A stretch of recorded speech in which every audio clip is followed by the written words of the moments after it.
आवाज आ रही थी आप लोग को? वालेकुम अस्सलाम सर। जी सर, आ रही है सर। आमिर कैसे हो भाई? मैं अल्हम्दुलिल्लाह ठीक ठाक हूँ सर। आप कैसे सर, खैरियत से? अल्हम्दुलिल्लाह। तो आमिर कैसी जा रही है प्रिपरेशन आपकी, और रमजान कैसा जा रहा है? सर रमज़ान बहुत अच्छा जा रहा है अल्हम्दुलिल्लाह सर, और प्रिपरेशन भी साथ साथ अच्छा जा रहा है अल्हम्दुलिल्लाह। अच्छा जा रहा है। तो सो फar जो हम पढ़ रहे हैं उसमें अगर आपकी कोई रिकमेंडेशन हो, आपको लगता हो कि अगर हम कोई और तरीका, कोई और वेज ऑप्ट करें जिससे कोई लर्निंग कर्व आपकी इम्प्रूव हो सकती है, तो अगर कोई सजेशन आप देना चाहते हैं तो इट्स हाईली अप्रिशिएटेड। अ, जी सर, जैसे हम जा रहे हैं सर, मुझे तो वो लगता है कि बेहतरीन है बिल्कुल। लेकिन अगर आप सर आप कह रहे हैं कि कोई इस तरह की मतलब आप हमारे हम्बल सजेशन लेना चाहते हैं सर, तो आई बिलीव सर इस तरह की कोई हम वो भी रख सकते हैं, कोई एक्टिविटीज़ रख सकते हैं सर, टैक्सेशन का कोई practical activity in the form of an may be assignment हो या क्विज हो, या इस तरह का कोई एक्टिविटी हो सर जिसमें हमें हैंड्स ऑन पता चल जाए टैक्सेशन का। अलबत्ता मैं ये नहीं कह रहा कि सर जो अभी तक हम कर रहे हैं वो इनसफिशिएंट है, that is also more than enough. ये सर मतलब आपकी डिस्क्रिप्शन है। इफ़ यू बिलीव कि मतलब इस तरह की कोई एक्टिविटीज़ भी हो जाए जिसमें स्टूडेंट्स जो है वो इंटरेस्ट के साथ मतलब ज्वाइन भी करें, और वो एक्टिविटीज़ करते करते साथ वो कहते हैं कि हमें हम सीख भी रहे सर। सही है। नहीं, आज मैंने सोचा हुआ है इंशाल्लाह कि एनटीएन जनरेट करना मैं आपको सिखाऊं। इंशाल्लाह ये मेरा एक इरादा है कि आज एनटीएन जनरेट करना हम सीखें, क्योंकि इंशाल्लाह। इंशाल्लाह एनटीएन के बारे में थोड़ा सा तो हमने पढ़ा हुआ है कि मतलब 2015 के बाद आपका सीएनसी ही एनटीएन है, अगर आप एफबीआर के पोर्टल पर अपने आप को रजिस्टर्ड कर लेते हैं तो ठीक है। तो अभी आज इसको रजिस्टर करना भी सीखना है, लेकिन इसलिए मैं आपसे डिस्कस कर रहा हूँ कि हो सकता है कि सम टाइम मैं अपने हिसाब से तो बहुत अच्छा पढ़ाऊंगा। कोई भी इंसान अपने हिसाब से तो कुछ जो भी करता है वो गलत नहीं करता, अनलेस कि वो कोई मजबूरी में ना हो। तो मतलब अदरवाइज तो कौन ऐसा इंसान है, बाय नेचर तो कोई इंसान वो नहीं है कि जो किसी का नुकसान करे या किसी के साथ बुरा करे या कोई ऐसी एक्टिविटी करे जो गलत हो। हाँ, ये होता है कि वो अपने हिसाब से ठीक करता है। एक ही सिचुएशन है जब वो कहीं स्टक हुआ होता है किसी भी ऐसी परेशानी में, किसी चीज में उसको अपनी जान का खतरा है, पैसों का मसला है, तब वो कोई गलत कर सकता है। अदरवाइज तो इंसान अच्छा ही करता है। फिर जो दूसरी पार्टी होती है वो कहती है नहीं सर, अगर ये ऐसे के बजाय ऐसे हो जाए तो ज्यादा बेहतर है। That's why I am asking कि अगर आपको लगता है कि कोई और तरीका हो तो मैं I can amend my ways. जी sir, and I am very very thankful sir कि आप हमारे हम्बल सजेशंस ले रहे हैं, और मुझे यही लग रहा है सर कि जहाँ तक जा रहे हैं वो बिल्कुल बेहतरीन जा रहे हैं माशाल्लाह से सर, मतलब काफ़ी बेहतरीन है। मैंने कहा लेकिन इस तरह की अगर कोई एक्टिविटी हो जाए, मुझे लगता है ये तमाम लड़के को भी मतलब मजा आएगा, जैसे आपने सर एनटीएन बनाने का बोला है या इस तरह का जैसे भी और कोई एक्टिविटी हो सर। क्योंकि मुझे लगता है ज़्यादातर वो इंशाल्लाह। जो स्टूडेंट्स है ना, वो कहते हैं कि यार इस तरह की एक्टिविटीज़ भी रखा जाए। वो सर आपको पता है ना, वो क्लासेस में इतनी ज्वाइन ना कर सके किसी वजह से भी, may be lack of interest या जो भी, मैंने कहा इस तरह ये भी हो जाएगी कि वो ज्वाइन भी कर देंगे सर इंटरेस्ट के साथ। बिल्कुल सही है। इंशाल्लाह हम एंटीएन वगैरह को भी देखते हैं। बेसिकली वजह ये है ना कि मैं आपको थोड़ा सा बताता हूँ। एक है चूरन, ठीक है। वो चूरन ये होता है, मार्केट में चूरन बड़ा आसानी से बिक जाता है। वही होता है जी, आप आए, मैं आपको एक वर्कशॉप में, ये मैं आपको चूरन नहीं कहूंगा कि मैं आपको रिटर्न फाइल करनी सिखा दूंगा। मार्केट में चूरन बेचा भी जाता है, ठीक है, और अच्छा बिकता है, ठीक है। लेकिन एक चीज बताऊं, उस चूरन का नुकसान क्या होता है, वो जो चूरन बेचा जा रहा होता है, कि आता कुछ भी नहीं है, वो नीम हकीम खतरा जान, ठीक है ना। तो होता ये है कि अगर कंसेप्ट ही चला जाए ना, जिस मैंने लॉन्ग टर्म प्रैक्टिस करनी हो, तो उसको तो एक एक चीज समझनी चाहिए और तभी काम चलता है, ठीक है।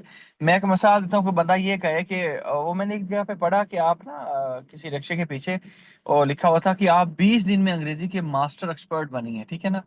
और भाई क्या आप 20 दिन में क्या सीख लेंगे, ठीक है। तो बिल्कुल इस तरह से कुछ चीजें तो हम कर सकते हैं, कुछ चीजें, ठीक है। ये हमारी जो हैं इसकी प्रैक्टिकल की, ठीक है। लेकिन अगर इनको इसको हमने एज अ फील्ड लेके चलना है, एज अ प्रैक्टिस लेके चलना है, तो फिर ऐसा मुमकिन नहीं है। मैं आपको गलत बयान नहीं करूं कि मैं जी 2 4 6 क्लास के अंदर प्रैक्टिकल सिखा दूंगा, क्योंकि पहले कंसेप्ट हैं, कंसेप्ट के बाद प्रैक्टिकल है। अब माशाल्लाह से इतना इसका स्कोप हो रहा है, मैं फ्रेंकली स्पीकिंग कह रहा हूँ कि आपके पास मतलब वैसे ऐसे बात करनी चाहिए। कितने टीचर्स माशाल्लाह आपको पढ़ाते हैं। अ, हो सकता है कि मैं सबसे यंग हूँ, हो सकता है कि मैं सबसे यंग हूँ क्योंकि आई एम 30, ठीक है। तो लेकिन अल्हम्दुलिल्लाह जो मेरी फाइनेंशियल पोजीशन है, और ये कोई ऐसी नहीं है कि मुझे विरासती तौर पे मिली है, सब कुछ अल्हम्दुलिल्लाह मैंने अपनी एफर्ट से किया, ठीक है। और ये सिर्फ इस टैक्स के काम से किया, कोई ऐसा नहीं है कि मैं कोई अभी काम, हाँ कुछ मैंने स्टार्ट किए हैं, जिनमें पॉडकास्टिंग का मैंने अभी सेटअप स्टार्ट किया है, जिसके अंदर मैंने अभी आईटी की कंपनी स्टार्ट की है, ठीक है। जिसके अंदर वो पॉडकास्टिंग के साथ साथ इवेंट और management planning, corporate events plan किए हैं। लेकिन वो तो भाई आज आप आज की चीजें हैं, ठीक है। अगर मैं प्रीवियस चला जाऊं, आज से 2 महीने पहले तो वो चीज़ें नहीं थी। सीए का कॉलेज मेरे पास पहले नहीं था। लेकिन अब वो चीज़ें ऐड ऑन हुई हैं, ठीक है? लेकिन वो भी इसी सिस्टम में बढ़ाई हैं। इसी मेरे टैक्स के सिलसिले ने बढ़ाई हैं। मेरी बात को आप फ़ॉलो कर रहे हैं आमिर? जी सर, बिल्कुल। कि अल्हम्दुलिल्लाह उसमें इतना स्कोप था। हाँ, सर अगर वो इतना अच्छा था तो आप ये बाकी चीज़ों में क्यों जा रहे हैं? भई हमारे एक वो अंग्रेज़ी की मिसाल है जिसका उर्दू में वो तर्जुमा ये है कि सारे अंडे एक ही टोकरी में नहीं रखने चाहिए। कि थोड़ा-सा आप वक़्त की ज़रूरत ये है कि इंसान अपने आप को हर उस जिद्दत के साथ अपने आप को इनोवेट करे, जो कि वक़्त की ज़रूरत है। मैं कहूँ नहीं मैंने टैक्स का ही काम करना है। हालाँकि टैक्स के काम को अगर मैं लोगों को दिखा सकता हूँ, उसको पॉडकास्टिंग के ज़रिए, बाकी सारी चीज़ों के ज़रिए, तो मैं उसकी एक वक़्त बताऊँ लोगों को कि इतना इम्पोर्टेंट है, ठीक है? मैं अगर सीए का एसीसीए का मतलब मेरी एक्सपर्टीज़ है, मैं बढ़ा सकता हूँ।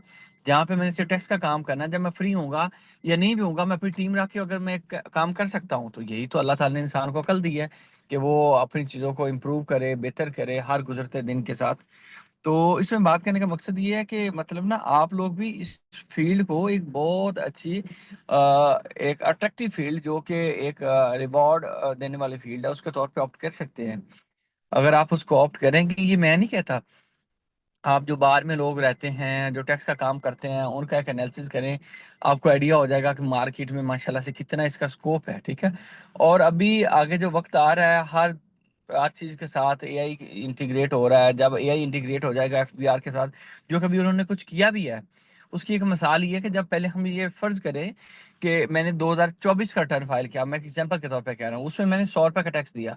जब 2025 का रिटर्न मैं फ़ाइल करता हूँ, उसमें मैं 100 नहीं पे करता, मैं उसमें ₹90 पे करता हूँ। मुझे बाय डिफ़ॉल्ट एआई जनरेटेड एक मैसेज आ जाता है एफबीआई की तरफ से, भाई क्या मसला है? आपने पिछली दफ़ा तो ₹100 टैक्स दिया था, अभी आप ₹90 क्यों दे रहे हैं? अपनी आप रिटर्न रिवाइज़ कर लो या आप हमारे साथ कोई 2 नंबरी करने की कोशिश कर रहे हो, तो ये मत बोलो कि हम आपको बाद में पकड़ेंगे नहीं। यानी कि थोड़ा-सा सॉर्ट ऑफ एक सॉफ्ट वो थ्रेट होता है कि भाईजान ये मतलब आप ये मत समझें कि आप हमारे रडार में नहीं है, हमारे नोटिस में नहीं है। हम आपको प्रॉपर वाउच कर रहे हैं, ठीक है? तो बात मैं ये करना चाह रहा हूँ कि अब ये एआई और बाकी सारी चीज़ें इंशाल्लाह ये बड़ा हमारी फ़ील्ड का स्कोप बनाएँगी और बढ़ाएँगी, ठीक है? तो रिकमेंडेड ये है कि आप अगर सिविल क्रिमिनल को करना चाहते हैं, बिल्कुल करें। लेकिन कॉर्पोरेट की जो फ़ील्ड है, इतनी साफ़-सुथरी फ़ील्ड है, इतनी साफ़-सुथरी फ़ील्ड है कि मेरा नहीं ख़्याल कि कोई और फ़ील्ड इतनी साफ़-सुथरी हो सकती है। तो इसका भी आप ख़्याल करें। तो थोड़ा रिमाइंडर डाल दें, हमारे थोड़े लोग आए हैं, वो बाद में वो आते सिर्फ़ अटेंडेंस लगाने के लिए, हालाँकि उनको ये नहीं पता कि सेशन नंबर तो मैंने दे देने हैं, जो कुछ करना है मैंने वो पेपर में कांसेप्चुअल स्टडी की बेस पे करना है कि यार किसने क्या लिखा है। तो अभी आए हुए बहुत थोड़े लोग हैं, तो देखें कोई रिमाइंडर डालें कि बाकी लोग भी जॉइन कर लें।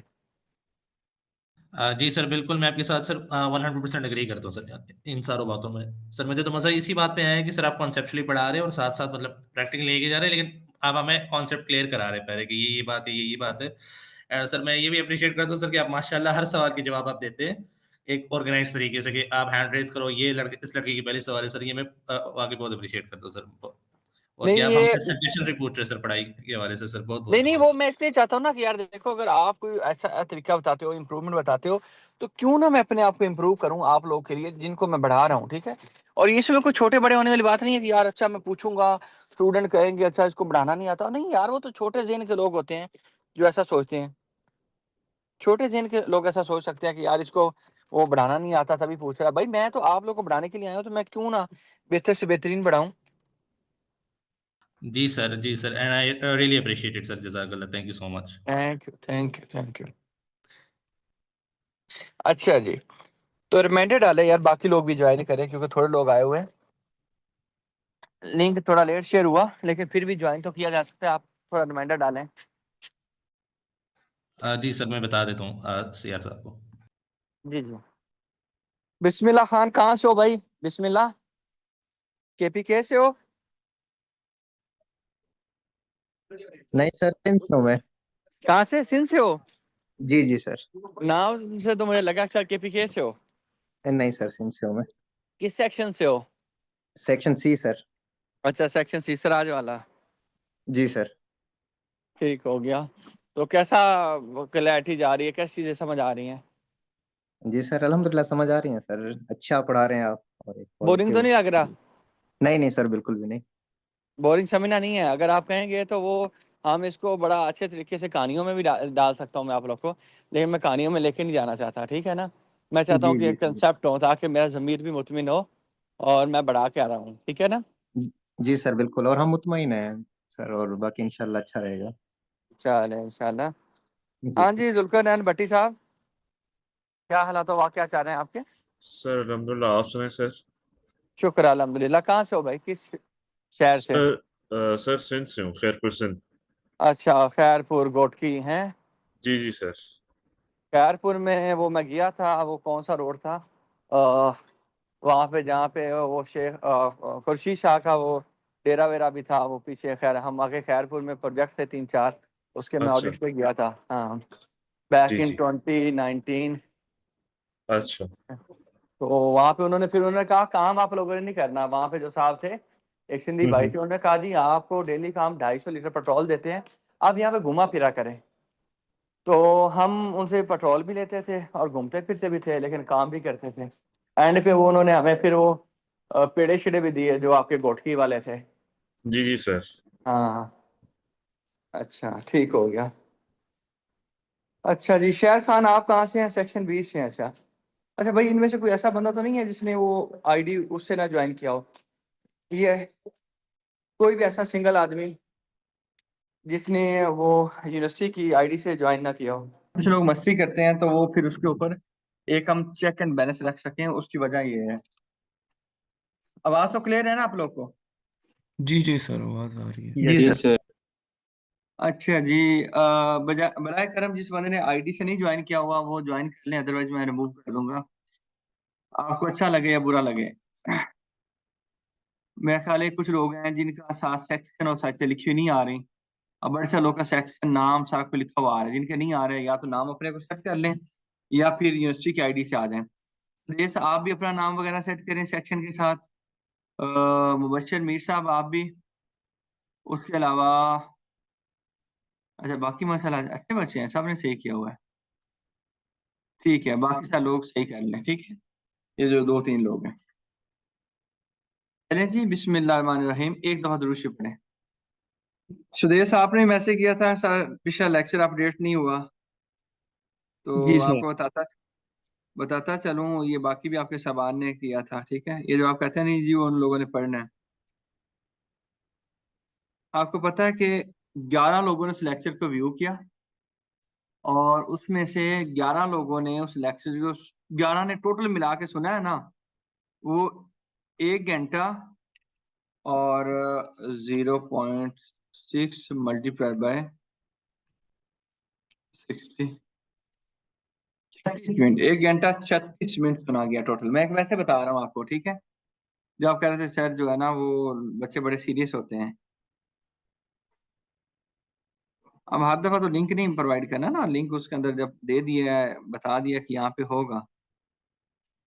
चलो एनीवेज, इट्स देयर विश के वो अगर करना चाहते हैं या नहीं करना चाहते। अच्छा जी सर, आज हम एक सेक्शन पढ़ने वाले हैं जो कि सेक्शन 181 है और it deals with the registration of tax payer. Tax payer की रजिस्ट्रेशन के लिए ये सेक्शन यूज होता है। कौन सा सेक्शन है जी? सेक्शन 181, ठीक है। आपको पता है जब मैं बेयर लॉ से पढ़ाता हूँ तो ये देखें, लेट्स सपोज 1 है, सब सेक्शन 181 का 1 है, 2 है, 3 है और आगे ये कुछ डिलीट हुई हुई हैं, तो इसको आपने अगर कभी पढ़ने का दिल हो तो ये 4 लिखा हुआ है ना, तो 4 पे ये क्या मतलब है? कोई अगर पढ़ना चाहे तो 4 पे जाके देख सकता है। 4 का मतलब ये है added by the finance act 2013, यानी कि 2013 में ऐड किया गया, ठीक है। ये कोई पॉइंट था, ठीक है, जो बाद में डिलीट हो गया, बाद में 2016 में जाके डिलीट हो गया। वो चीज़ थी क्या? क्या वो ये लिखी हुई है, ठीक है। जो रेलिवेंट चीज़ थी ये लिखी गई है कि वो क्या चीज़ थी।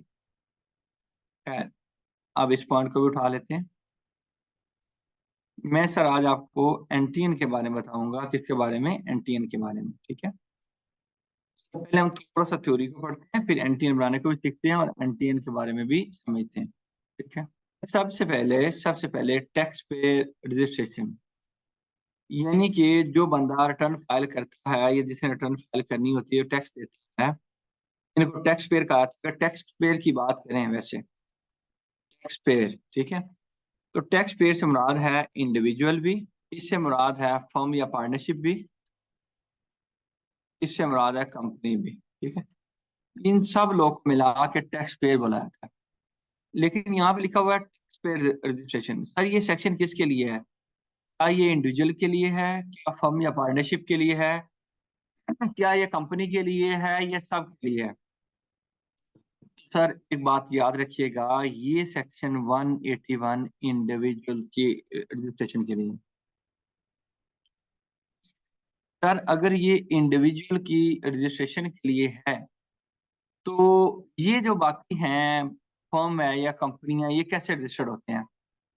सर अभी यहाँ पे उसको हम डिस्कस नहीं करते हैं, लेकिन एक बात याद रहे कि ये अलग से रजिस्टर्ड होते हैं, ठीक है। जो होते हैं इसको देख लेंगे। हम बात करते हैं सबसे पहले सब सेक्शन 1 की। Every tax payer shall apply in the prescribed form। Sir ये टैक्स पेयर बोल रहा है इंडिविजुअल को, वो अप्लाई करेगा एक प्रेस्क्राइब्ड फॉर्म में एंड प्रेस्क्राइब्ड मैनर में रजिस्ट्रेशन के लिए, एंड प्रेस्क्राइब्ड मैनर में।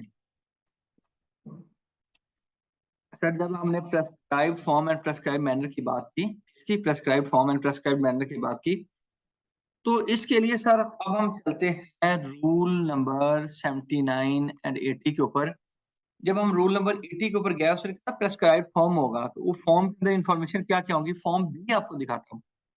कहता है N individual having CNHE required to file return of total income manually shall be treated as registered on the day he files the return manually। कि अगर आप कहते हैं मैं कंप्यूटर यूज करने वाला बंदा नहीं हूं, मैं मैनुअल रिटर्न फाइल करूंगा, अभी भी आप कर सकते हैं, लॉ में गुंजाइश है।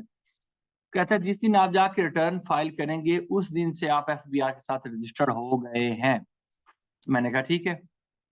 कहता है number second, an individual having CNC required to E file. अगर किसी बंदे ने E फाइल रिटर्न फाइल करनी हो, अब किस बंदे ने E फाइल रिटर्न करनी है, E फाइल से मुराद है कंप्यूटर पे रिटर्न फाइल करनी है, उसको हम देखते हैं। और total income shall be treated as registered when the individual is enrolled.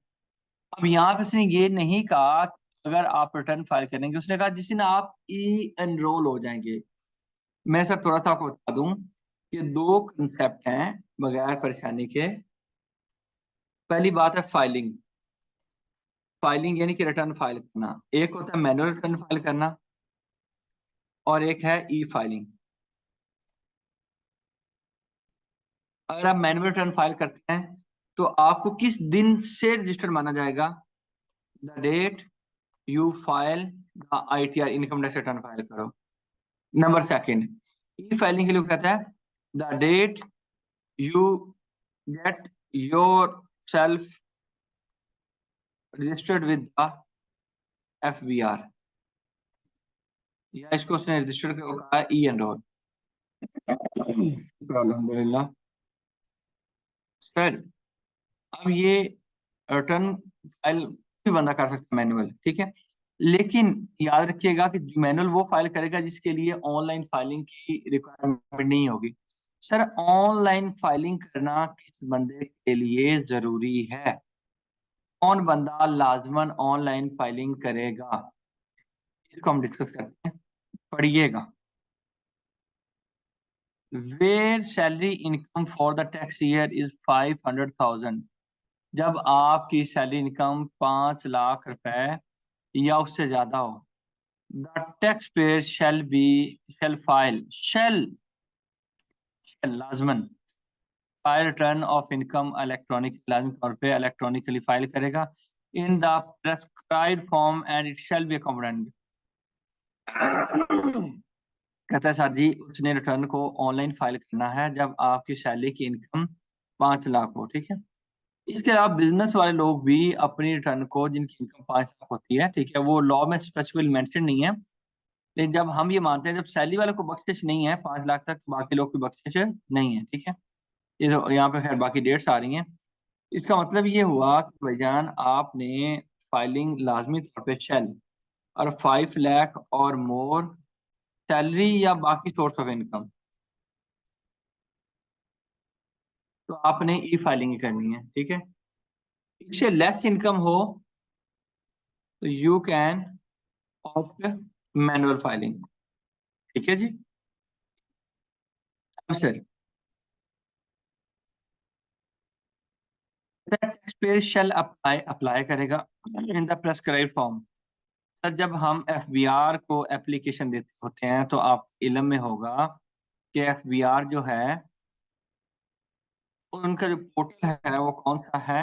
वो सर पोर्टल है iris.fbr का। कौन सा जी? iris.fbr का।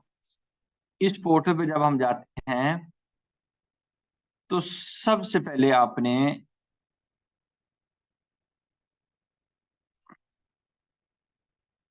यहाँ पे न्यू रजिस्ट्रेशन पे क्लिक करना है। जब आप सर न्यू रजिस्ट्रेशन पे क्लिक करेंगे तो आपके सामने नई स्क्रीन खुलेगी। This is prescribed form. ये क्या है? प्रेस्क्राइब्ड फॉर्म है। इन द प्रेस्क्राइब्ड फॉर्म यानी कि जो आपके एफबीआर ने प्रेस्क्राइब किया हुआ है। And in the prescribed manner. Manner क्या है कि आप इसको ऑनलाइन एप्लीकेशन को फाइल कर रहे होंगे। तो बिल्कुल ये आपका मोड है ऑनलाइन फाइलिंग का। तो हमने ऑनलाइन फाइलिंग करनी होगी यानी कि प्रेस्क्राइब्ड मोड एंड मैनर। ठीक है, नंबर 1 हो गया। Number 2, the commissioner having jurisdiction.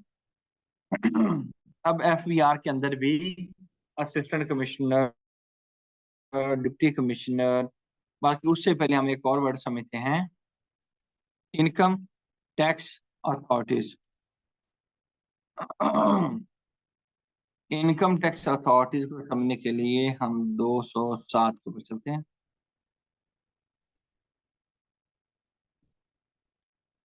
आपके एफबीआर की जो अथॉरिटीज हैं, एफबीआर में कौन कौन लोग शामिल होते हैं, कैसे होता है? सबसे पहले होता है बोर्ड। होता है बोर्ड। अगर बोर्ड की बात करूं तो एफबीआर जो है जिसको हम फेडरल बोर्ड ऑफ रेवेन्यू भी कहते हैं, उससे क्या मुराद है? सर अगर हम बोर्ड को समझने की कोशिश करें तो मैं आपको दिखाता हूं कि बोर्ड से क्या मुराद है। जैसे कोई बंदा मुझसे पूछे सर क्लास से क्या मुराद है, मैं कहूंगा यार क्लास अपनी जात में कुछ भी नहीं है। जब सारे स्टूडेंट आके बैठ जाते हैं तो हम उसको क्लास कहते हैं। तो उसने कहा बोर्ड किसको कहते हैं?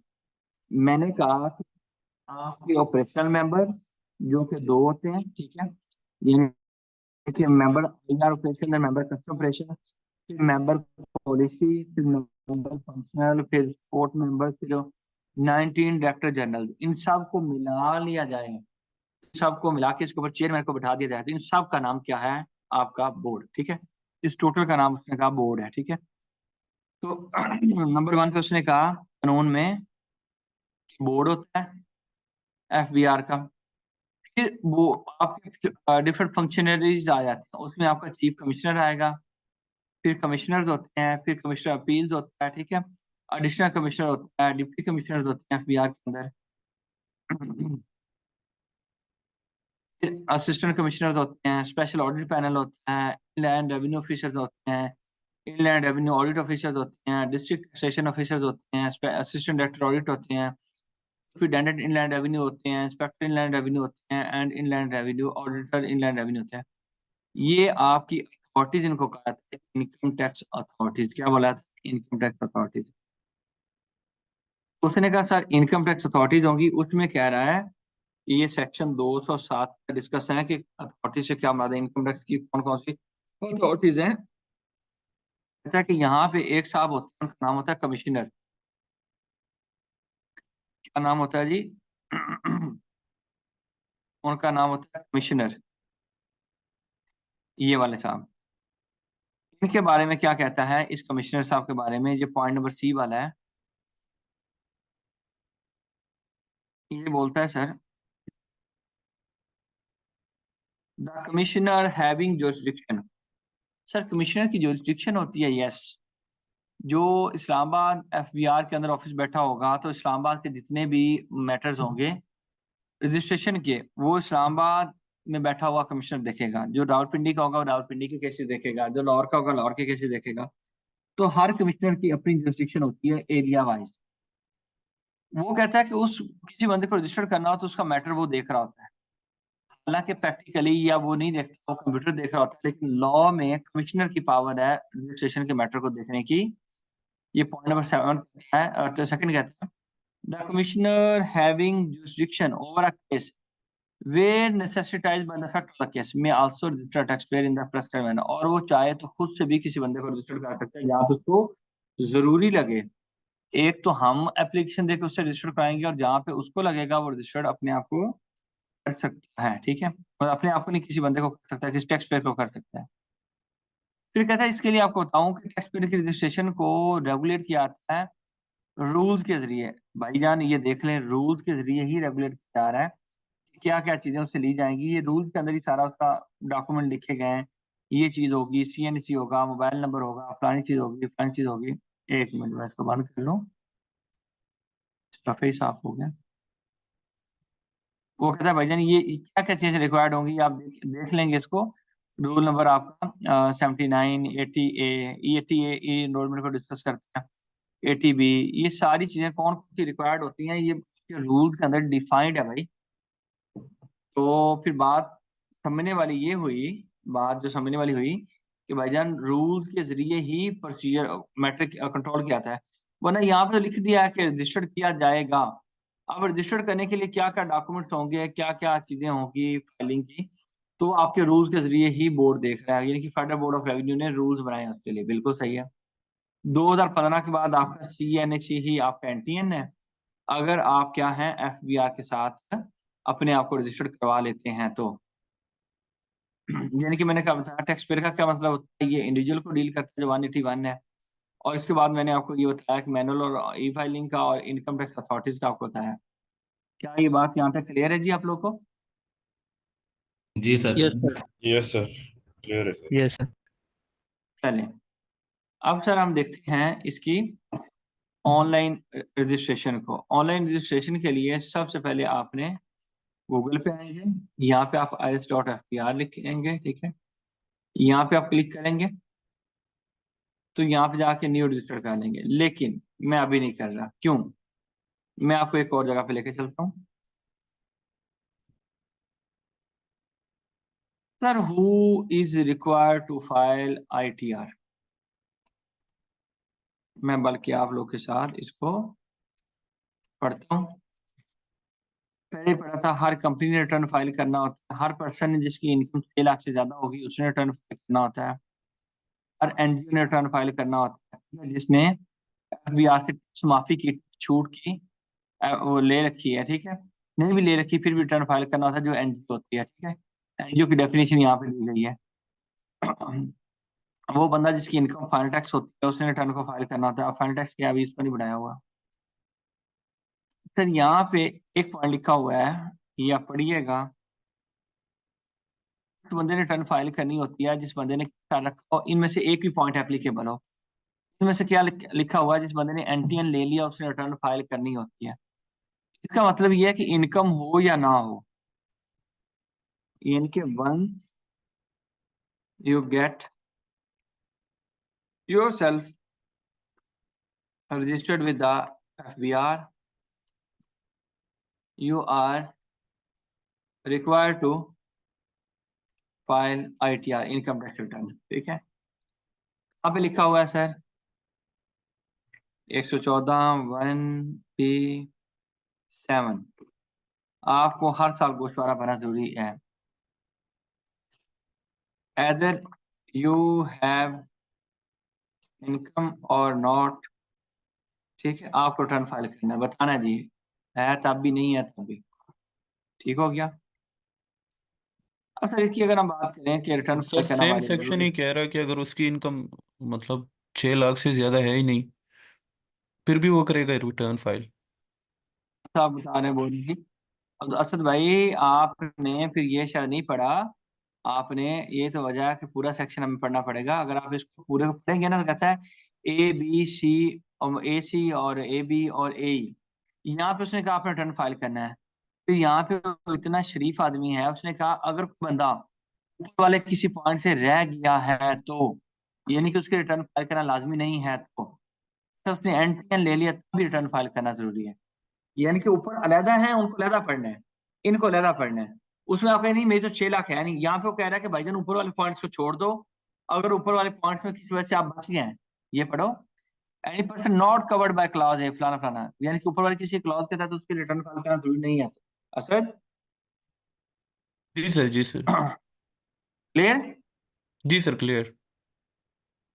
का? जी जी sir, thank you. Thank you. चलें जी आगे बढ़ते हैं। अच्छा जी, आगे सर अगर हम बढ़े तो सर आपने फिर अपने आप को रजिस्टर्ड कराने से पहले, ये डराने वाली बात नहीं है, परेशान होने वाली बात नहीं है, लेकिन आपको समझाने वाली बात है कि you must understand before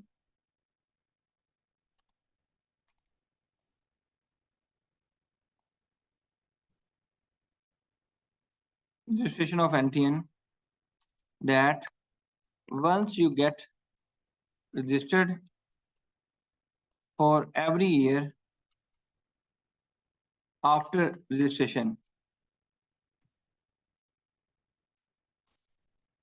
you are legally bound to file ITR। ये बात समझ आ गई? आप हो या कोई भी बंदा हो, आपका क्लाइंट हो, हर साल वो रिटर्न फाइल करेगा। ठीक है, तो चलिए जी वापस आ जाते हैं। अब हमने यहाँ पे अगर किसी बंदे को रजिस्टर्ड करना हो तो इसमें दो किस्म की इंफॉर्मेशन चाहिए। सबसे पहले तो ये है न्यू रजिस्ट्रेशन, एक हमें बेसिक इंफॉर्मेशन चाहिए और एक एड्रेस की इंफॉर्मेशन चाहिए। बेसिक इंफॉर्मेशन में CNSC उस बंदे का, कोई बंदा चाहता है कि उसको हम रजिस्टर्ड कर दें, कोई साहब अगर चाहते हो कि उसको रजिस्टर्ड कर दें, एनीवन? जी, कोई भी बंदा चाहता है कि उसको रजिस्टर्ड कर दें तो बताए।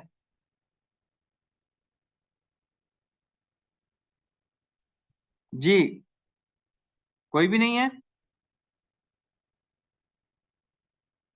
नहीं है, चले सर इसके ऊपर मिस्टर डॉक्टर जो भी है, आप मिसेस आप लिख लीजिएगा। लिखने के बाद FBR का खौफ है, खौफ रखने की क्या जरूरत है जब आप अपने आप को रजिस्टर कर रहे हैं तो सीख रहे हैं। सबसे CNSC लिखेंगे, फर्स्ट नेम लिखेंगे,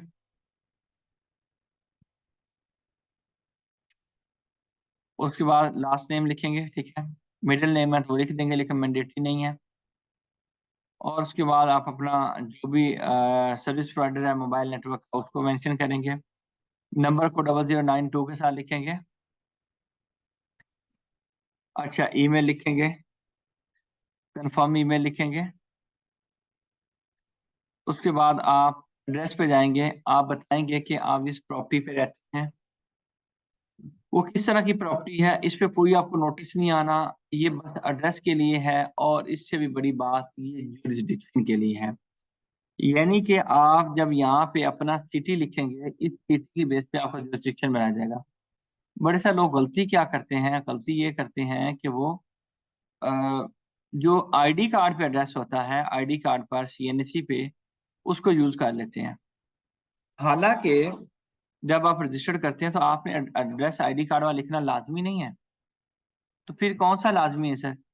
आप ये देखेंगे कि वो जो बंदा है वो रहता कहाँ पे है। फर्ज करें कि मैं, आप, मेरा एड्रेस तो वैसे तो पंजाब का है, लेकिन मैं तो अब इस्लामाबाद में रहता हूँ कोई 2017 से, और आगे मैंने रहना भी यहाँ पे है। तो अब वो मेरा एड्रेस, परमानेंट एड्रेस वहाँ का आ रहा है। ठीक है, इवन कि अभी मैंने कार्ड चेंज किया जो वो करंट एड्रेस यहाँ का, वरना पहले आज से 1 साल पहले और 2 साल पहले मेरा एड्रेस पर करंट भी वहाँ का था। लेकिन एड्रेस अगर वो वहाँ का डाल दिया जाए तो अब होगा क्या कि मेरी जुरिसडिक्शन मेरे एरिया की बन जाएगी। सर एरिया से क्या मुराद है? मेरे करीब जो भी FBR, फर्ज करें कि मेरा शहर है, मेरे शहर में FBR का दफ्तर नहीं है, ये मेरे शहर के साथ एक और बड़ा शहर है, वहां पे FBR का दफ्तर है। तो जब भी कभी FBR वाले बुलाएंगे तो मुझे ये मेरे करीब जो शहर के बड़ा शहर है वहां पे जो FBR का दफ्तर है वो बुला रहे होंगे। अब मैं यहाँ से इस्लामाबाद से जाऊंगा उस दफ्तर, तो बेहतर ये नहीं है कि मैं यहाँ पे रहता हूँ तो मैं FBR का एड्रेस इस्लामाबाद का लिखूँ ताकि FBR इस्लामाबाद वाले मुझे बुलाएं। तो भाईजान इसका फिर मतलब ये है कि आप जुरिडिक्शन के ऊपर बड़ी तवज्जो दीजिएगा। बाद में एड्रेस चेंज करने से जुरिडिक्शन चेंज नहीं होती, बल्कि लंबे पापड़ बेलने पड़ते हैं, बड़ी मेहनत करनी पड़ती है, ठीक, बड़े चक्कर लगाने पड़ते हैं। लिहाजा आपने चीज का ख्याल करना है, वो ये ख्याल करना है कि जब आप यहाँ पे सिटी लिखेंगे, इस पे आते हैं हम लोग, तो सबसे पहले आप यहाँ पे अपना एड्रेस बताएंगे। जी, अगर आप घर में रहते हैं तो रेजिडेंशियल, रेजिडेंशियल लिखने के बाद आप जब रेजिडेंशियल पे क्लिक कर देंगे तो किस तरह का रेजिडेंशियल है, अगर वो आपका व्हाट्सएवर घर है, अगर हाउस है तो मैं हाउस कर देता हूँ। रेजिडेंशियल अब किसी तरह का होता है, ये सारा लिखा हुआ है, ठीक है। ये आप लिखने के बाद आप उसकी बताएंगे कि ये हाउस है तो मरलों में है, कनालों में है, स्क्वायर फीट में है, स्क्वायर यार्ड में है, जो भी है। मैंने कहा 3600 स्क्वायर फीट है, आप रिस्पेक्टिव बता दीजिएगा। यूनिट से मुराद होता है आपका हाउस नंबर, आपका ऑफिस नंबर। अगर गांव है तो जाहिर बात है गांव का फिर नंबर नहीं होता, मतलब नॉर्मली ये होता है कि फलाना गांव और उसके अंदर आपका घर, ठीक है। तो फिर वो विलेज, पिंड, जो भी आपका नाम है वो आपने वो लिख देना है।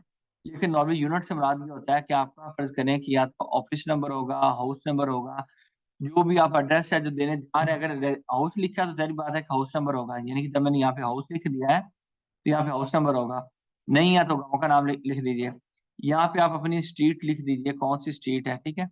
स्ट्रीट लिखने के बाद आप क्या करेंगे, यहाँ पे आप एरिया लिख देंगे, ठीक है, जो भी एरिया हो, ठीक है।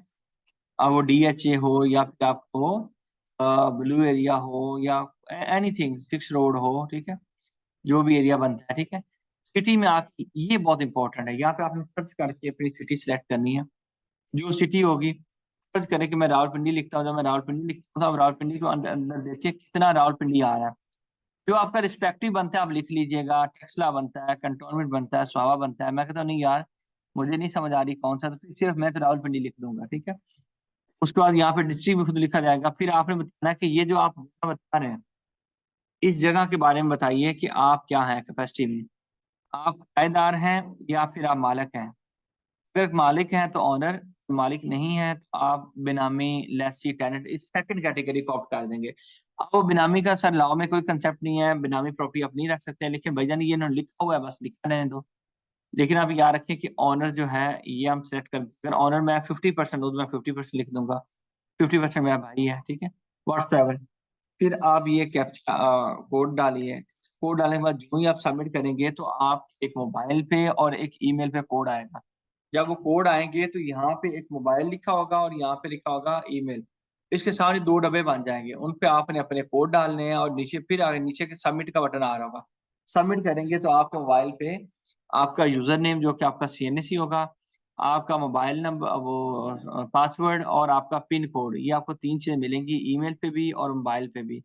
और सर ये आपने NTN बनाने का तरीका सीख लिया कि NTN कैसे बनता है। इसका मार्केट में लोग कहते हैं जी मैं आपको फ्री NTN बना के दूंगा, कोई कहते हैं हम 1000 रुपये लेंगे। तो मार्केट में ये तकरीबन 1000 रुपये तक भी इस चीज का ले लिया जाता है, और कई लोग फ्री भी बनाते हैं सिर्फ क्लाइंट बनाने के लिए, घेरने के लिए। जी सर, डन है, यस सर, क्लियर। ट्रेनिंग होगी इसकी। यस सर, क्लियर है सर। Yes sir. क्लियर है। चलिए जी, आज के बाद आपने कहना जी हमें NTN बनाना आता है, ठीक है। आप लोगों ने कहना है कि आप लोग को NTN बनाना आता है। अच्छा जी, उसके बाद सर अगर हम डिस्कस करते हैं कि NTN बना लिया है तो अब हमारे लिए हर साल फाइलिंग मैंडेटरी है। अब सर इसके ऊपर फाइलिंग करने के ऊपर थोड़ी सी डिस्कशन करते हैं। अगर फाइलिंग हमने करनी हो तो आपको ये इल्म में होना चाहिए कि मुझे सबसे पहले सोर्स ऑफ इनकम वो पता होना चाहिए। सोर्स ऑफ इनकम से मुराद ये है कि आप कह दें कि हेड्स ऑफ इनकम। कौन कौन से भाई हेड्स ऑफ इनकम है, किसी को पता हो? हेड्स ऑफ इनकम कौन कौन से हैं? सर बिजनेस, सैलरी, और सर अपना ये अदर सोर्सेज हो गए। और सर अभी दिमाग में नहीं आ रहा, रोजी ने पकड़ा हुआ है। Sir capital G gain. ठीक कैपिटल है, गेन, और income from property. Income from property. ये कहाँ पे लिखे हुए थे कि हेड्स ऑफ इनकम, कौन सा सेक्शन था? Sir section 11।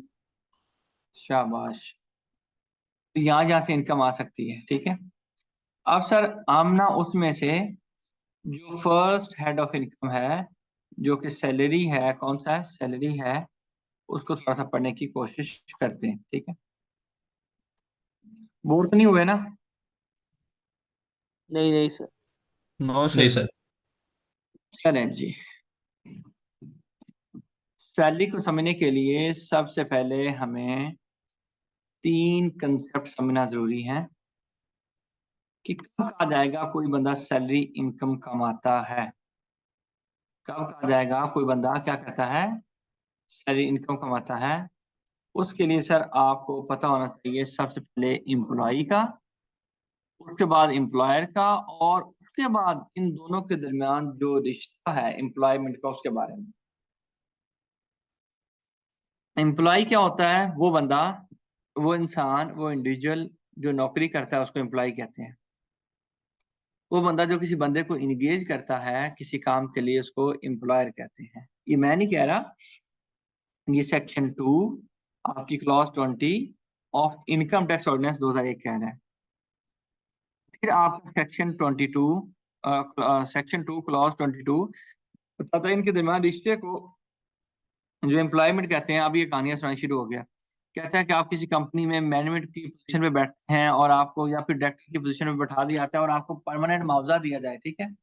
आप इन्वॉल्व है मैनेजमेंट में। मैनेजमेंट में कभी ये मत सोचिएगा डायरेक्टर, 2 डायरेक्टर, एक डायरेक्टर वो होता है जो सिर्फ मीटिंग्स अटेंड करता है, एक डायरेक्टर वो होता है जो मैनेजमेंट में बैठा होता है। मीटिंग वाला वो रोजाना मैनेजमेंट के रिस्पॉन्सिबल नहीं है, लेकिन मैनेजमेंट वाला डे टू डे अफेयर के लिए जिम्मेदार है। और कभी कोई बंदा आपको कहे कि आप कंपनी की मैनेजमेंट में बैठ जाइए, आप डेली के सारे ऑपरेशन को देखेंगे तो आप सैलरी लेंगे, तभी उसने कहा है वो डायरेक्टर जो मैनेजमेंट में शामिल होता है, तो उसके लिए वो कहता है कि वो भी एम्प्लॉयमेंट के अंदर काम करता है। वो बंदा जो फिक्स या सर्टेनेबल अमाउंट ऑफ सैलरी लेता है वो भी क्या है? आपका एम्प्लॉय है, ठीक है। A position entitling the holder to a fixed और अ सर्टेनेबल रेम्युनरेशन, वो भी एम्प्लॉय है। द होल्डर और acting in any public office, बंदा गवर्नमेंट के ऑफिस में काम करता है तो वो भी आपका एम्प्लॉय है। तो ये उसने एम्प्लॉयमेंट की डेफिनेशन देने की कोशिश की, यानी कि ये फिर आपका रिश्ता एम्प्लॉयर एम्प्लॉय का होगा आपस में, और ये कनेक्शन जो स्टैब्लिश हो रहा होगा ये वाया एम्प्लॉयमेंट। जैसे मियाँ बीवी और उन दोनों के दरमियान जो रिश्ता है वो एक निकाह का है, निकाह बाउंड किया हुआ है। तो इस तरह से ये समझो कि निकाह है एम्प्लॉय के दरमियान, एम्प्लॉय के दरमियान, और ये एम्प्लॉयर एम्प्लॉय आ रहे हैं। एम्प्लॉयर होगा, एम्प्लॉय होगा, एंड उन दोनों के दरमियान जो रिश्ता होगा एम्प्लॉयमेंट का रिश्ता होगा, ठीक है। दिस इज व्हाट कि हमें पता होना चाहिए कि sir employer, employee and employment, ठीक है।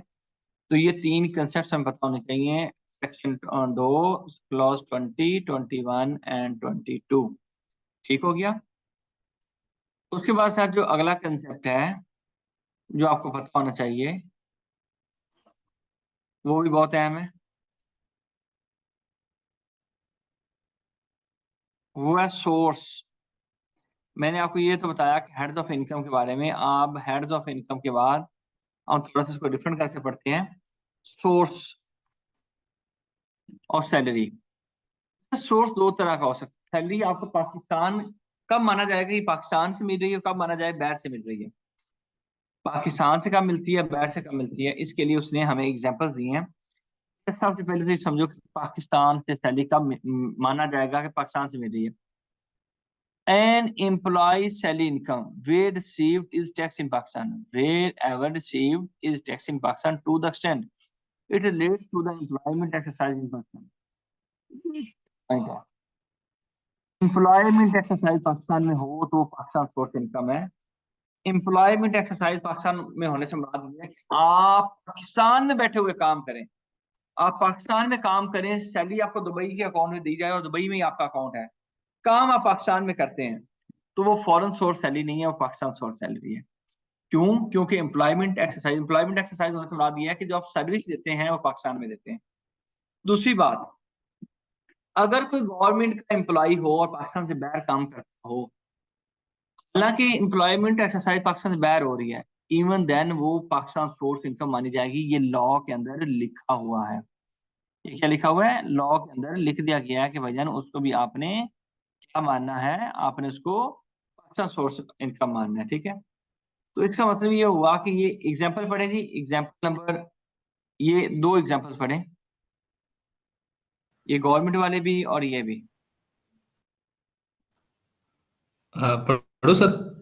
हाँ बिल्कुल please. Ali works for a private company in Pakistan but receives his salary in Dubai.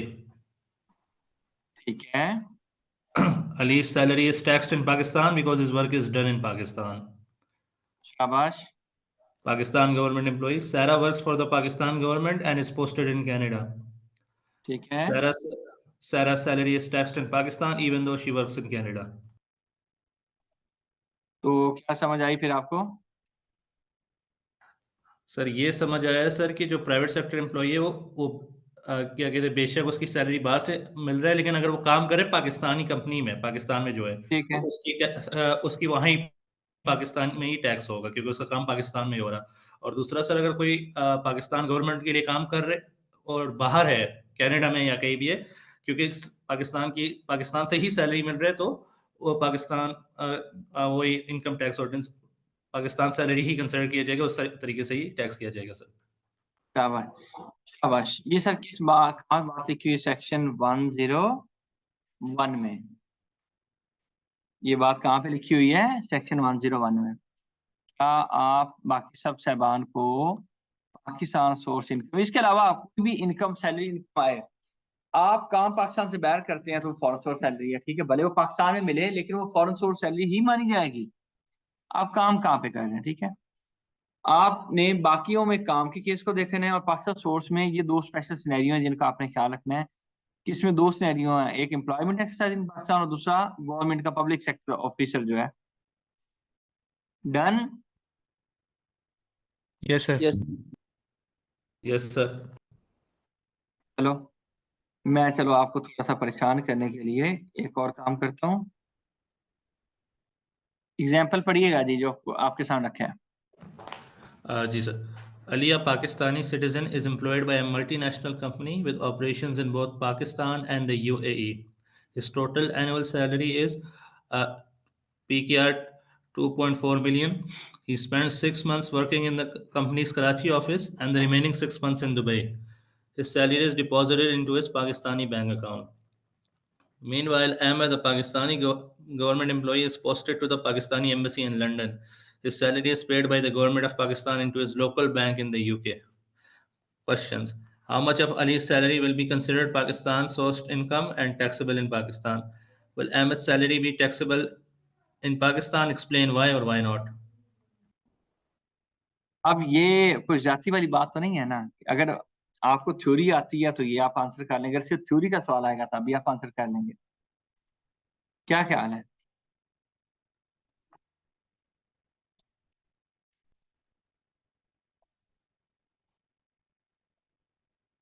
अब ये उसके लिखने का तरीका भी चेक कीजिएगा फिर लिखना है।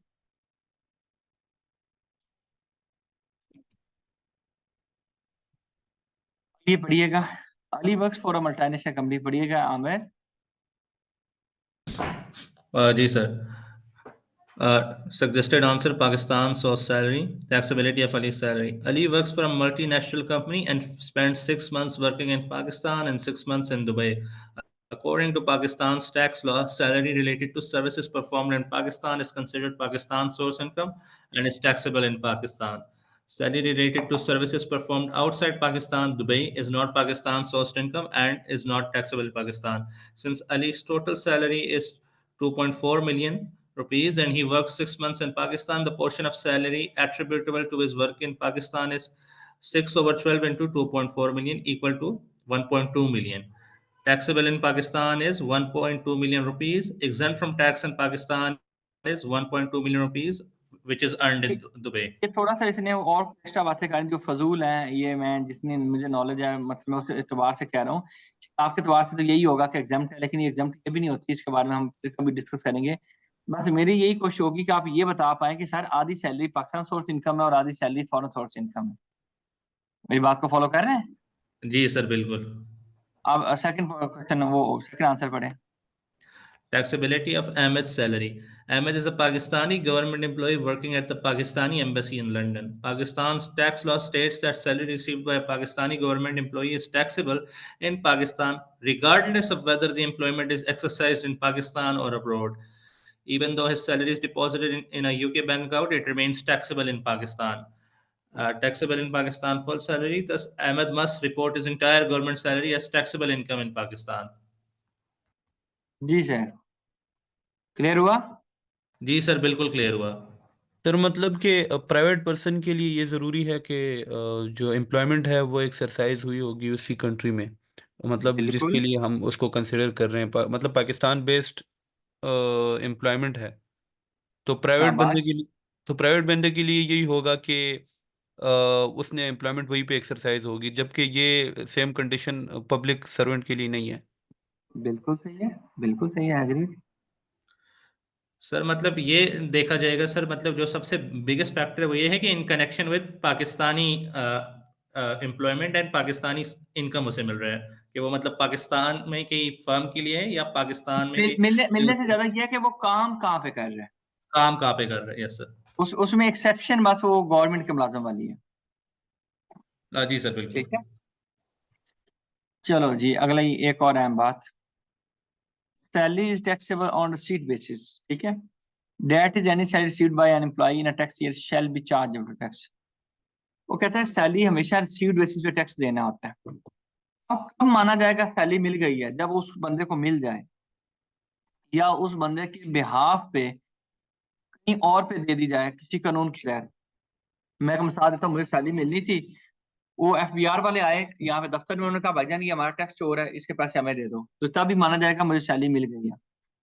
इसी बात ये कि सैलरी मुझे क्या देता है कि आपके हमारे पास आके ले ले, मैं ले ही नहीं रहा, कैश में मिलती हो, तो कहते हैं जब आपके लिए अवेलेबल कर दी तब भी माना जाएगा सैलरी मिल गई है, यानी कि ये सैलरी मिल गई है, उसके पॉइंट्स लिखे गए हैं। मेरी बात को फॉलो कर रहे हैं? सैलरी पे टैक्स तब देना है जब सैलरी आपको मिल जाए। मिल जाने से क्या मुराद है, वो सेकंड पॉइंट है। ये सेक्शन 69 है और ये सेक्शन 12(1) है। मेरी बात को फॉलो कर रहे हैं? इसको भी ज्यादा बेहतर समझने के लिए आप ये करें, ये एक एग्जाम्पल पढ़ें, ये एग्जाम्पल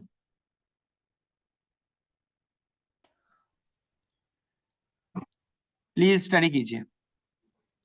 आमिर भाई के अलावा सुदेश साहब पढ़ो भाई। Mr. Bilal, a citizen of Pakistan, is working with the PMX Private Limited as their head of treasury for the last 15 years. He has provided you with the following information for the year ended June 30, 2025.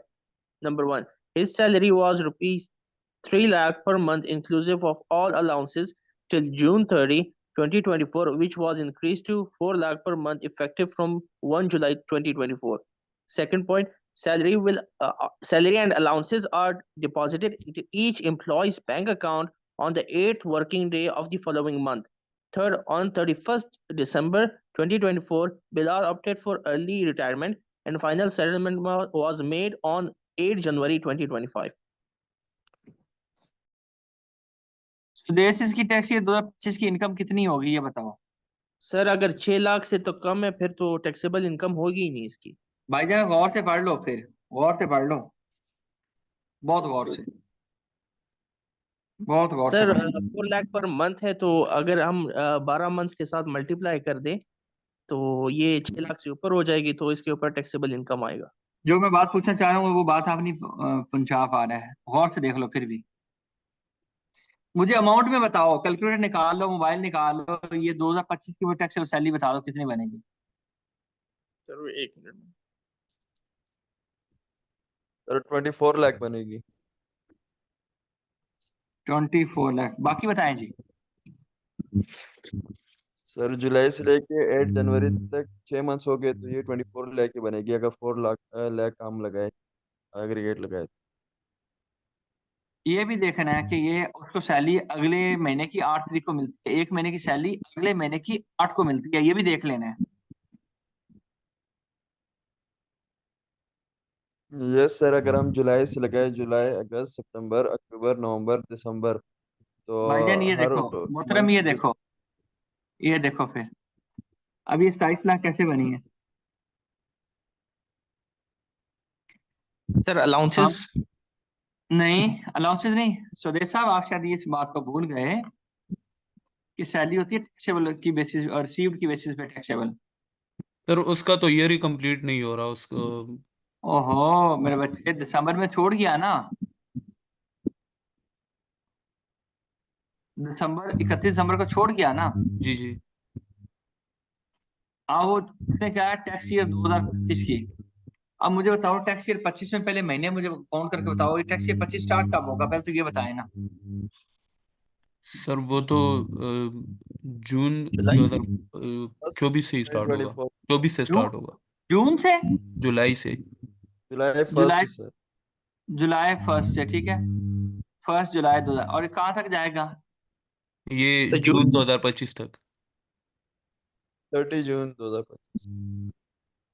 कितने महीने बनते हैं ये? 12 months। इन 12 महीनों में इधर आप scenario को दोबारा पढ़ो और देखो कितने पैसे इसको मिले हैं, गौर करो।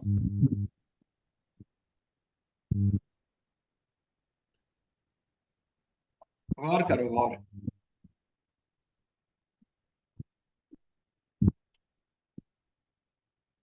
एक महीने की सैलरी अगले महीने की 8 तारीख को मिलती है, ये मत भूल जाना। जून की सैलरी जुलाई में मिली, एक सैलरी 3 लाख की, ठीक है, मैं सही कह रहा हूँ? और उस वक्त कितनी यस थी? सर। 3 लाख सैलरी थी। Yes। फिर उसके बाद 6 सैलरियां और भी, मतलब जून जून की जुलाई में मिली, जुलाई की अगस्त में, अगस्त की सितंबर में, सितंबर की अक्टूबर में, अक्टूबर की नवंबर में, नवंबर की दिसंबर में, दिसंबर की जनवरी की 8 को। फिर ये 3 लाख मिली जून वाली एक, और फिर जुलाई से होगी 4 लाख, 4 लाख और आगे दिसंबर तक, यानी कि जनवरी तक, यानी कि मैं तो टैक्स ईयर के अंदर ही हूँ, मैं तो इस तक किया ही नहीं हूँ, मैं 30 जून तक भी नहीं गया, 8 जनवरी तक मेरा खाता तमाम हो गया। जी तो जी सर। एक मुझे सैलरी मिल रही होगी पिछले साल की, और 6 इस साल की, 7 सैलरियां मिल रही होगी। एक और करो दोबारा इस सिनेरियो को मद्देनजर रखते हुए, ये पढ़ो क्या लिखा हुआ है। Salary for the month of June received on 8 जुलाई 3 लाख। फिर सैलरी ऑफ 6 मंथ, जुलाई से लेके कहाँ तक की? दिसंबर तक की, 4 लाख मल्टीप्लाई बाय 6, 24 लाख, तो 27 लाख होगी। अब ये साथ नोट भी पढ़ो,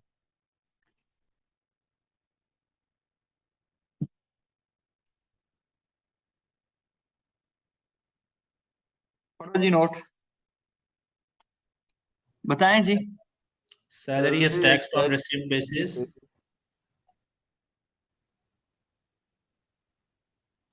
as salary is transferred on the 8th working day of following the end of the month. Salary for the month of June 2024 will be taxable in the tax year 2025. ठीक है, तो ये फिर से सही लिखा हुआ है टैक्स ईयर 25 वाली, या गलत वर्किंग की हुई है?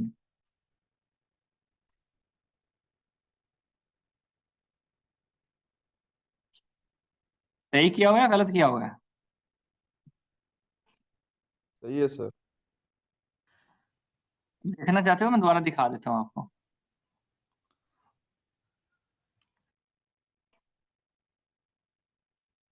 मुझे पता था आप गलती करोगे,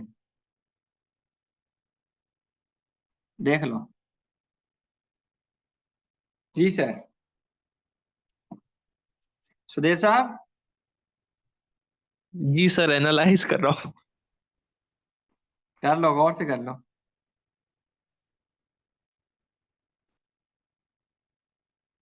अभी इमेजिन करो कि मैं ऐसा सवाल पेपर में ही पूछ लूं।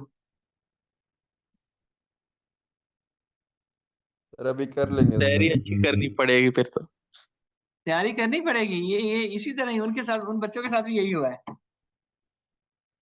उन्होंने कहा था ये ऐसे ही दे देगा, हम सीधा सीधा लिख देंगे। मैंने तो टेस्ट ही कंसेप्चुअल करना है।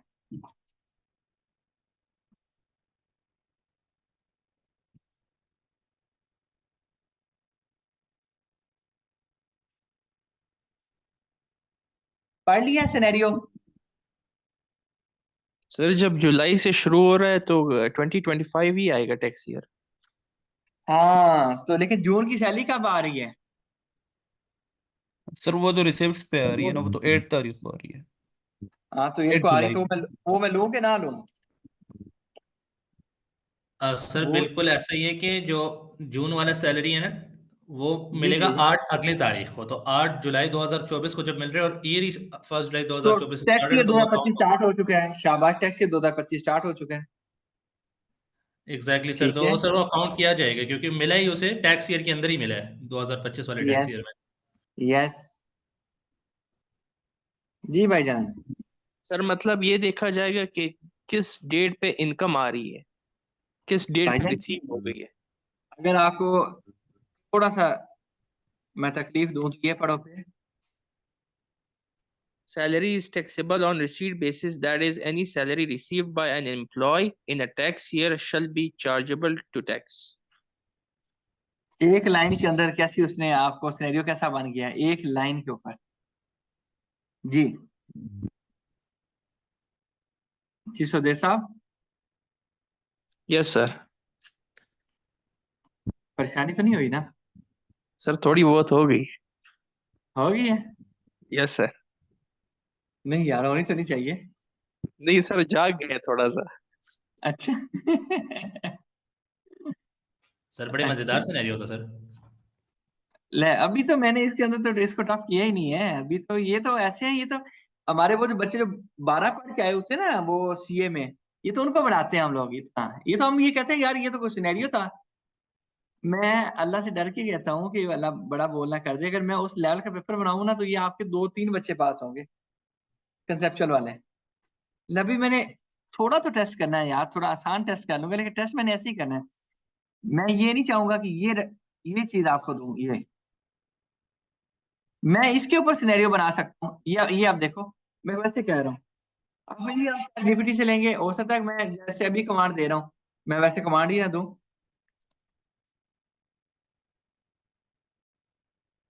अब मैं एक मिसाल दे रहा हूँ, ये चेक करो। रिसीव्ड के ऊपर एक क्वेश्चन बन रहा है, अभी पढ़िएगा। क्या लगता है कितने पे टैक्स होना चाहिए? यही मैं पूछूं, मैं बताओ कितने पे टैक्स होना चाहिए। वो कह रहे हैं इसको पैसे मिलते हैं 1.5 लाख इसको मिलता है, कहीं से लोन लिया हुआ है, वहां पे कंपनी पेमेंट कर देती है 30,000 रुपया की, और उसको घर नहीं मिला हुआ। इसको वो घर, सॉरी पैसे नहीं दिए जाते, घर दिया जाता है। एक घर मिला हुआ है, एक 30,000 रुपये का कंपनी लोन वापस करती है और 1.5 लाख इसको देती है। तो इसकी कितनी सैलरी पे टैक्स होना चाहिए बताएं? सर आई बिलीव 1.5 लाख जो सर, मिला 1.5 हुआ है लाख। उसकी मतलब वो भी काउंट की जाएगी, जो सर लोन वो पे कर रहा है वो तमाम काउंट किया जाएगा। सर 2 यस सर, लाख पे मुझे ही भी होगा, लगता है सर पूरा काउंट किया जाए। पूरा काउंट किया जाएगा सर। सर किसी मुझे बंदे को लगता है हो कि पूरा नहीं करना, कोई ऐसा बंदा। सर मुझे लगता है 180 पे किया जाएगा क्योंकि 30,000 भी उसे मिल रहा है ना सर। 180? नहीं तो 20,000 का कुछ ना करूं, उसको घर भी तो दिया हुआ है ना कंपनी ने, और उसका किराया 20,000 रुपया कंपनी देती है, तो वो ना करूं? सर वो तो अलाउंस पे फिर। अच्छा हाँ, ये अलाउंस भी का, है। अलाउंस सैलरी का पार्ट होता है, याद रखना। ठीक हो गया सर। ठीक है, अब ये चेक करो, ये 2 लाख पे ही होना है। अब ये देखो लिखता कैसे है, ये अब उसको सिनेरियो के साथ लिंक करेगा। ठीक है, सर ये सब 2 लाख पे लगेंगे, बाकी जो 30,000 20,000 होंगे ये हम एक्सपेंसेस में एडजस्ट करेंगे। शाबाश, उसने ये तीनों सिनेरियो कवर किए हैं। ये मैं अगर आपको बताऊं तकरीबन, ये देखिएगा डायरेक्ट सैलरी, ये क्लॉज ए में 1 में है। Loan repayment by the employer, ये आपकी क्लॉज 2 में है। ठीक है, कंपनी अकोमोडेशन, ठीक है, कोई अकोमोडेशन दे रही है, वो कहता है ये मेड अवेलेबल टू द जैन, ठीक है, जो दिया गया। ठीक है, और ये चेक कर लो। ठीक है, जी जी सर, आप समझ गया मैं सर। ये अब ये पूरा पढ़ लो भाई। आपने रट्टे वाले हमने बनना ही नहीं है, हमने कल को प्रैक्टिकल वर्ल्ड को लीड करना है, हमें लोगों को उनकी क्यूरीज के आंसर करने हैं। तो हमारे पास लॉ से हमने आंसर जरूर करना है, लेकिन हमें इस तरह प्रैक्टिकल सिनेरियो लॉ के साथ लिंक करना आना चाहिए। क्लियर है? जी yes sir. Sir. Yes sir. चलें जी, सवालात अब आप लोग देते हैं। तो चलें जी, जो आप लोग के क्वेश्चन है बताएं, डट के आपको आंसर किया जा सके। जी, क्वेश्चंस हैं? जी सर। मैं इस शीट में आपको भेजूं। जी बताइए क्वेश्चंस। सर वो जो हमने पाकिस्तान से और सैलरी पढ़ा था सर, उसमें एक ये भी था कि वो मतलब पाकिस्तान में काम कर रहा है और दुबई से मतलब उसे पैसे आ रहे हैं सर। वो सिनेरियो में हमें ये पता चले कि कहते हैं कि इसका जो मतलब उन्होंने बोले 6 महीनों गए, 6 महीनों में वो पाकिस्तान से मिल रहे, 6 महीने वो दुबई मिल रहे, तो वो टैक्सेबल नहीं होगा जो दुबई वाला है। तो सर वो क्या दुबई की लॉस के मुताबिक टैक्स होगा? जो बार बार वो आपका नहीं, अगर उसको पाकिस्तान डिक्लेयर करेंगे तो थोड़ा सा एक सिनेरियो इसको आगे के लिए रख लो, अभी मैं बता सकता हूँ इमीडिएटली, लेकिन मैं बताना इसलिए नहीं चाह रहा। इसके ऊपर ना हमारा एक और कंसेप्ट आएगा कि आपका वो जो रेजिडेंशियल स्टेटस वाला दोबारा से रेजिडेंशियल स्टेटस के साथ मैं लिंक करके इसको बढ़ाऊंगा। अभी के लिए ये समझ लो कि बस मैं अगर ऐसा क्वेश्चन दूंगा फिर मैं सोर्स ऑफ इनकम ही पूछूंगा, क्योंकि अभी मैं इससे एक्सपेक्ट नहीं करता, ये थोड़ा सा एडवांस टॉपिक बन जाएगा अगर मैं कहूंगा अच्छा पाकिस्तान में टैक्स होगा कि नहीं होगा। ये इसलिए जो लिखा है ना चैट जीपीटी ने गलत लिखा हुआ है, ये इस तरह से नहीं है। यानी कि आपने इस पर रिलाई नहीं करना कि ये जो लिख रहा है, हाँ इसको सिनेरियो आप दे सकते हो, पहले लॉ दो फिर सिनेरियो दो ताकि ये आंसर क्या करता है। मेरी बात फॉलो कर रहे हैं? जी सर लेकिन इसकी बिल्कुल मैं बातों पे यकीन नहीं करना, ये वो गलत लिखता है बड़ी सारी चीजें।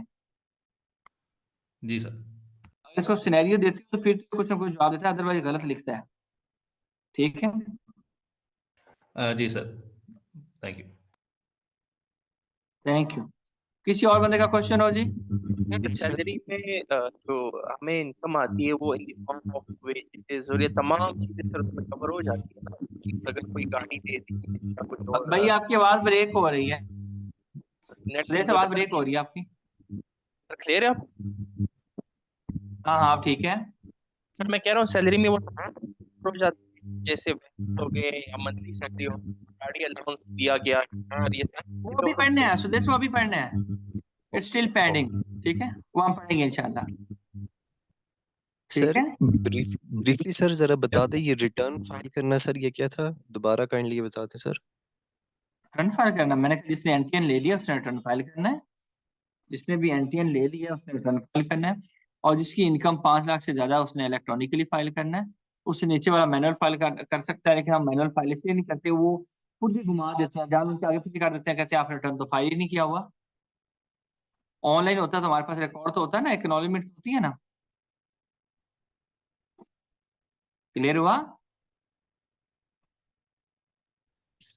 जी sir thank you. Thank you. अच्छा जी, और किसी का क्वेश्चन है जी? अदरवाइज जिनकी अटेंडेंस रहती है वो लगा लें। सर ये पूरी अपडेटेड शीट तो शेयर कर दें हमारे साथ काइंडली। भाई मैंने अभी ग्रुप में भेजी है। ठीक है, तो बाकी मैंने आपको बताया हुआ है लेक्चर, वो इस बार जानबूझ के मैं डिले कर रहा था, मैं देख रहा था कि कोई मांगता है कि नहीं मांगता, और वही हुआ, किसी ने वो मांगने की जहमत नहीं की। ठीक है, वो बाद में मुझे कोई, मेरा ख्याल है कि अब्दुल्ला ने मैसेज किया और सुदेश ने मैसेज किया। ठीक है, तो बाकी मुझे कोई फर्क नहीं पड़ता, आप पढ़ेंगे तब भी नहीं पढ़ेंगे तब भी। ठीक है, अच्छा करना है बुरा करना है आपने अपना करना है, मुझे कोई फर्क नहीं पड़ता। मुझे एक बच्चा भी पढ़ने आएगा जो अच्छा पढ़ने वाला है, मेरे लिए वही सबसे कीमती है। जो टोटल पूरा करने वाले हैं हो सकता है वो दोबारा पेपर दे रहे हो। ठीक है, तो बात याद रखिए, मैं फेल कभी भी नहीं करना चाहता, लेकिन मैं ये जरूर चाहता हूँ कि जो मैं कंसेप्चुअल पढ़ाऊँ उस लेवल पे मेरे साथ कम से कम आप खड़े हुए हों। ठीक है, आपको नहीं समझ आती, मुझे 10 दफा कहीं सर आपने बताया नहीं समझ आई, सो डैट कि मैं भी आपको दोबारा बताने वाला बनूं। ठीक है, लेकिन आप थोड़ा सा कोशिश करेंगे।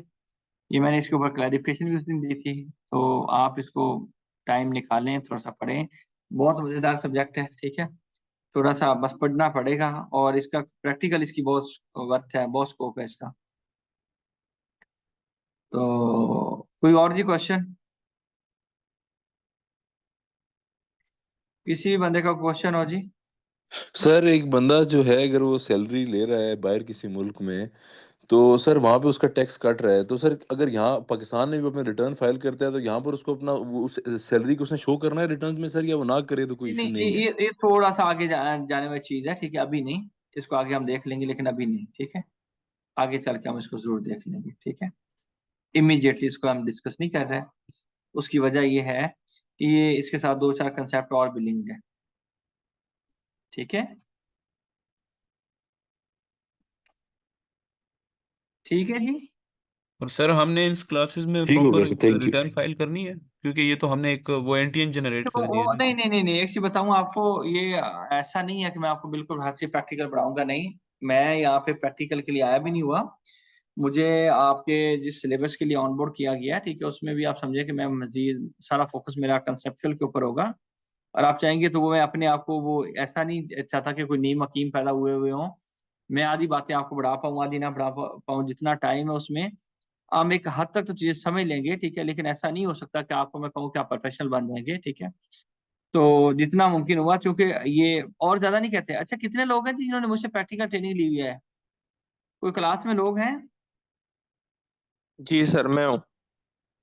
सुदेश साहब के अलावा भी 2-3 लोग और भी थे, मुझे वहां पे यूनिवर्सिटी में मिले थे, शायद वो क्लास में नहीं आ रहे।